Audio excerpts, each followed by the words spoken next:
लेकिन आज तक किसी मुसलमान ने किसी हिंदू भाइयों के यज्ञ में वो रत जग्गा जो होता है उसको क्या बोलते हैं, जागरण में या जुलूसों में इनको कभी भी इनके साउंड के वो जो ध्वनि का एक लेवल है, डेसिबल है, उसको लेकर कभी कोई आपत्ति नहीं की। कानून है किसके लिए? सवाल तो आएगा ना मन में कि आखिर कानून किसके लिए है?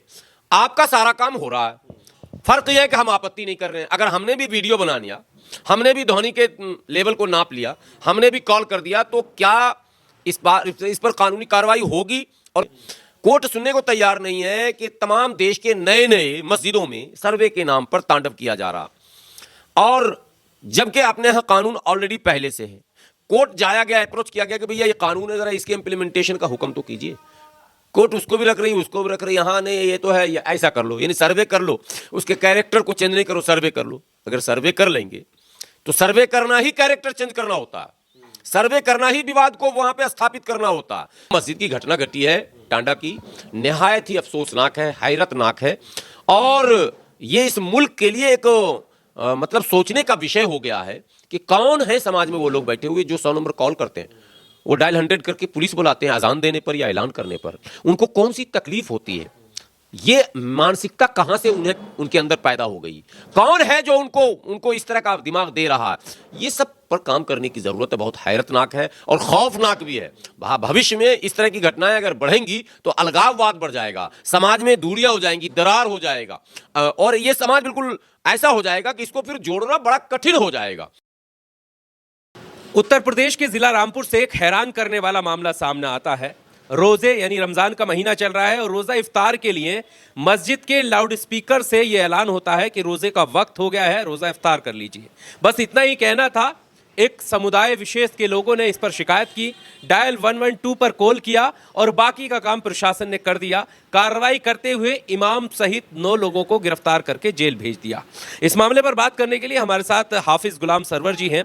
सर, किस तरह से देखते हैं धार्मिक जो आज़ादी है और जो कानून का पालन करने की बात जब आती है, और ऐसे मौके पे जब रोजे का इफ्तार का ऐलान हो रहा है लाउड स्पीकर पर, तो कह रहे हैं कि ये जो है कानून का पालन नहीं किया जा रहा है और जेल भेज दिया, किस तरह से देखते हैं? देखिए, हमारे देश के नेचर के खिलाफ है, हमारे देश का जो डीएनए है उसके अगेंस्ट है ये काम। ठीक है, कानून है साउंड को कंट्रोल करने का, लेकिन आज तक किसी मुसलमान ने, आज तक की बात कर रहा हूँ, अब आगे की तो गारंटी नहीं है चूंकि मेरे मन में भी कई सवाल आ रहे हैं, लेकिन आज तक किसी मुसलमान ने किसी हिंदू भाइयों के यज्ञ में वो रत जग्गा जो होता है उसको क्या बोलते हैं, जागरण में या जुलूसों में इनको कभी भी इनके साउंड के वो जो ध्वनि का एक लेवल है, डेसिबल है, उसको लेकर कभी कोई आपत्ति नहीं की। हाँ, इक्के दुक्के वाकयात हुए हैं वही मस्जिद को लेकर कि मस्जिद के सामने लाके जो बजा देता है और रोक देता है। मस्जिद के सामने से गुजर जाना कोई मसला नहीं है, लाकर रोक देता है और बदतमीजी करने लगता है। लाइट वाला सिस्टम चल रहा है, ठीक है, तो तब परेशानी होती है। लेकिन आज तक किसी ने कोई कंप्लेन रिटेन में कि भाई ये साउंड इतना क्यों है, इनके जागरण में इतना क्यों है, या इनके जुलूस में इतना क्यों है, इनकी शादियों में इतना क्यों है, आज तक किसी ने नहीं किया। अभी जब ये घटना घटी है रामपुर में, जो टांडा की घटना, तब लगन चल रहा है, और मैं उत्तर प्रदेश के गाजियाबाद में शादियों में नाचते देखा लोगों को, ठीक है, और डीजे बजता देखा। तो ये कानून है किसके लिए? सवाल तो आएगा ना मन में कि आखिर कानून किसके लिए है? आपका सारा काम हो रहा है, फर्क यह है कि हम आपत्ति नहीं कर रहे हैं। अगर हमने भी वीडियो बना लिया, हमने भी ध्वनि के लेवल को नाप लिया, हमने भी कॉल कर दिया, तो क्या इस पर कानूनी कार्रवाई होगी? और नहीं होगी तो जिस कोर्ट का हवाला दिया जा रहा है, का हाई कोर्ट का या सुप्रीम कोर्ट का, तो क्या वहां हम जाएंगे तो वहां सुना जाएगा? नहीं सुना जाएगा। हमें कटुआ मुल्ला पाकिस्तानी कहा जाता है। हमारे लोग कोर्ट गए, कोर्ट का क्या टिप्पणी कोर्ट की है पता है ना आपको? सुप्रीम कोर्ट ने टिप्पणी की, कोई इशू ही नहीं है।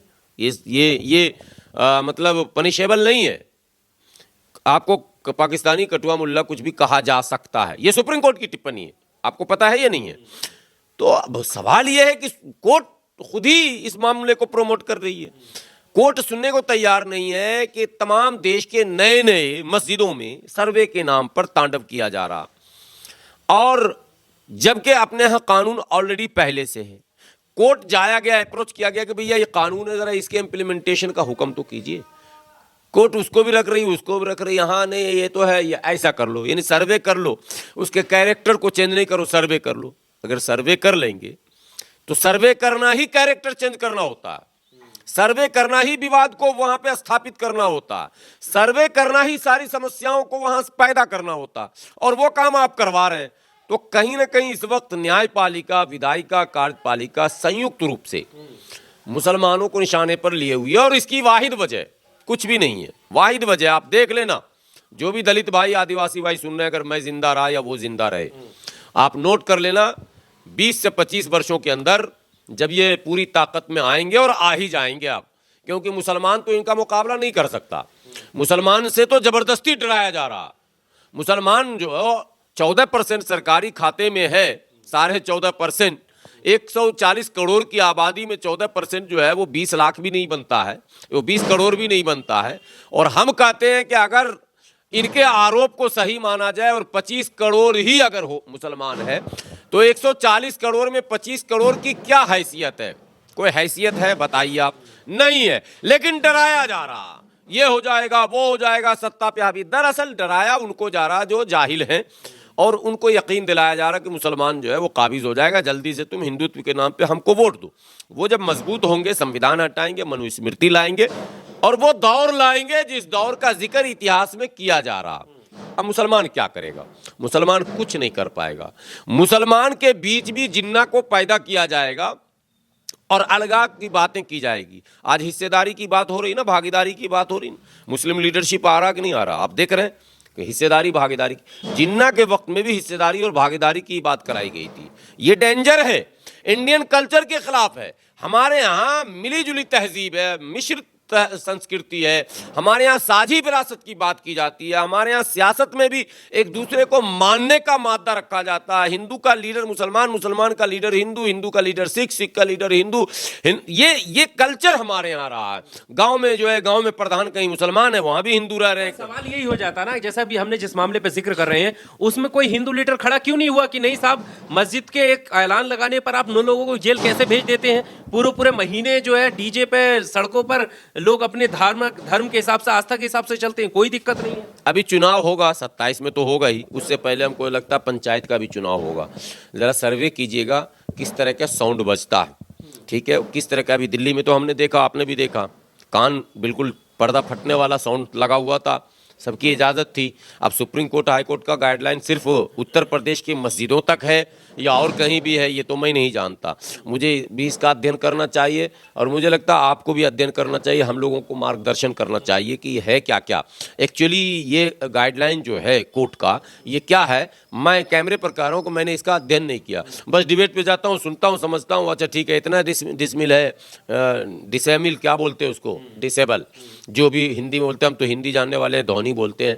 तो ध्वनि नियंत्रण को लेकर जो आदेश या जो क्या कहते हैं न्यायपालिका का अपना एक गाइडलाइन है, उसको बारीकी से हमको भी पढ़ना है, मुसलमानों को भी पढ़ना चाहिए, मुस्लिम वकीलों को पढ़ना चाहिए, और इस पर अपने साथ में रहने वाले नॉन मुस्लिम भाइयों को साथ में लेकर ये लड़ाई लड़नी चाहिए, और लड़नी पड़ेगी इस मुल्क में। मिसअंडरस्टैंडिंग है, मुसलमानों के अंदर भी है और नॉन मुस्लिमों में भी है। देश में संभावनाएं हैं मेल जुल के साथ। जो आप बोले ना कि हिंदू लीडरशिप क्यों चुप है, वो चुप इसलिए है कि कहीं ना कहीं मुस्लिम लीडरशिप भी एग्रेशन में है। मुस्लिम लीडरशिप भी ना एक लाइन ऐसा ले रहा जो उस लाइन को, यानी योगी जी वाले लाइन को, मोदी जी वाले लाइन को, या संघ वाले लाइन को कहीं ना कहीं और ज्यादा धार देने का काम कर रहा। हमारा तरीका यह होना चाहिए कि उसकी धार को हम कुंद करें, उसको काउंटर करें, और समाज में एक मैसेज दें, उसको एक्सपोज कर दें।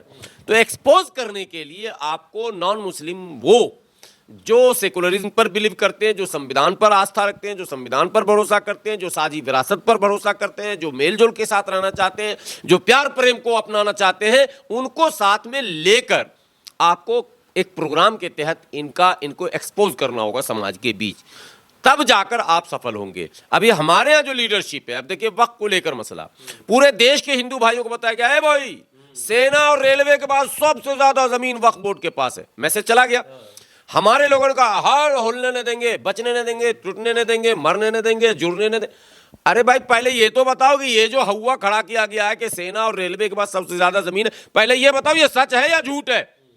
हमारे लीडरशिप ने इस पर काम नहीं किया। मैं आज फिर कैमरे पर कह रहा हूं, ये सरासर झूठ है, फैब्रिकेटेड है, मिथ्या है, ये बिल्कुल अफवाह है कोरा, ऐसी सच्चाई है ही नहीं। वक्त में जमीन ही नहीं है। जो जमीनें बताई जा रही 9 लाख एकड़ या 13 लाख एकड़, मुश्किल से 4.5 लाख एकड़ जमीन है, उसमें से 80% कब्रिस्तान या ईदगाह। तो वो जो है वो कमर्शियल है ही नहीं, वो तो यूजलेस है एक तरह से। कब्रिस्तान है या ईदगाह, ईदगाह में साल में एक बार नमाज पढ़ने जाएंगे, कब्रिस्तान में दफन करेंगे, तो उससे आय व्यय या इनकम का कोई मसला नहीं जुड़ा। अब उसमें से जो 10-20% है जो कमर्शियल है, उसमें से 80% कब्जे में है, बच गया 20%। यानी कमर्शियल जो है उसमें 80% कब्जे में है, और वो कब्जा गैर मुस्लिमों का है, मुसलमानों का नहीं है, मुसलमानों के द्वारा गैर मुस्लिमों को दिया गया। ये आप समझिए, अडानी को भी किसी मुतवल्ली ने ही दिया था, अंबानी को जो आप लोग हल्ला करते हैं उसकी कोठी, उसका भी इतिहास सामने है। तो अब पहले देश के लोगों को यह बताने की जरूरत थी कि वक्फ का एज इट इज स्टेटस ये है। फिर एक हल्ला किया गया कि वक्फ के डिस्प्यूट को आप किसी कोर्ट में चैलेंज नहीं कर सकते हैं। इस पर भी टीवी डिबेट पे हल्के पल्के सफाई लोगों ने दिया, लेकिन जिस तरह से इस मैसेज को नॉन मुस्लिम में जाना चाहिए था वो नहीं पहुंचा सके। सैकड़ों dispute high court supreme court में है, और जो आर्टिकल 40 वक्फ का एक्ट है, अमेंडमेंट 2013 वाला, जिसको आधार बनाया इन्होंने कि एकदम शक्तिशाली हो गया, और कोई जहां पर हाथ रख दे, आपने सुना होगा कि जहां पर वक्फ बोर्ड हाथ रख दे वो जमीन उसकी। ये क्या अफवाह भाई, ये क्या है, कैसे ये माइंडसेट बन गया? और हमारे भोले भाले नौजवान हिंदू भाइयों ने इस बात को मान लिया। अब जब मान लिया भैया, तो वो तो अपनी योजना, अरे मियाँ लोग के पास इतना धरती जमीन पर कब्जा है, नहीं योगी जी सही कहते हैं, अब तो योगी जी के साथ हम हैं, तो ये तो बना देगा साला पूरा पाकिस्तान बना देगा और ये बना देगा वो। ये सोच डेवलप हुआ, हमने सोच को बदलने की कोशिश नहीं की, हमने सच्चाई को घर तक पहुंचाने की कोशिश नहीं की। अपनी जिम्मेदारियों से हमें अगर हमारे रहनुमा भगाएंगे तो आप धरना प्रदर्शन करके केवल योगी जी को मजबूत करेंगे। 13 तारीख को फिर धरने का ऐलान हो गया, आपको पता ही है वक्त पर। अल्लाह हिफाजत फरमाए, अल्लाह हिफाजत फरमाए क्या होगा।